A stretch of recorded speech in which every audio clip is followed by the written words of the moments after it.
So the key is you could either save and make enough money to be able to buy the things that you want, or you could just want fewer things. Exactly. Yeah. You go directly to that part if you can.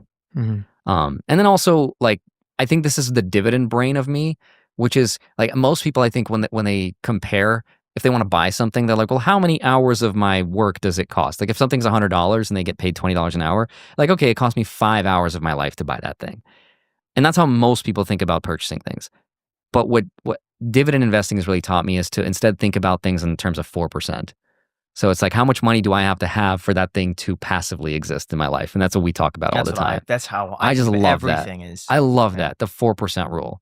So like, how much money do I need to invest? If you don't have that much money invested in the market, then you have no excuse to own that thing. Like you can't afford it. That's how I've always looked at affording. So is that anything. 4% per year or 4% of the amount? Well, if it depends. If it's like a recurring cost, like for example, if it's like a Netflix subscription, what's Netflix right now per $12.99 we'll call it. Let's say $13, right? Times 12, that's $156 a year, right? Times 25. Or divided by 0.04. That's $3,900. If you don't have $3,900 invested in the market at 4%, you cannot afford you Netflix. cannot afford that $13 a month. Like that's just how you think about it. I've always thought about it that way. I think that's the coolest way to think about it. And so that's what motivated me to build a dividend portfolio. Because then I could be like, okay, now I know how much money I'm passively making, and now I can delegate what things I can and can't afford.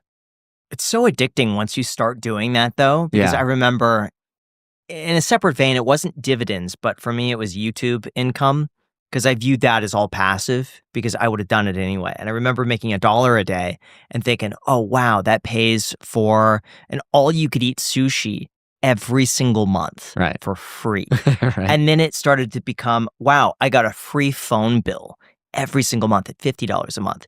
And then my car insurance is $100. Oh, wow, my car insurance is now free. And everything starts to like stack. And then pretty soon it's like, wow, my mortgage is now free. Right.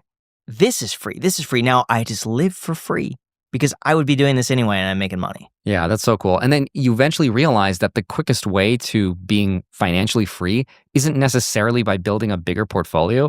It's literally by removing those recurring costs, because that's way easier to do than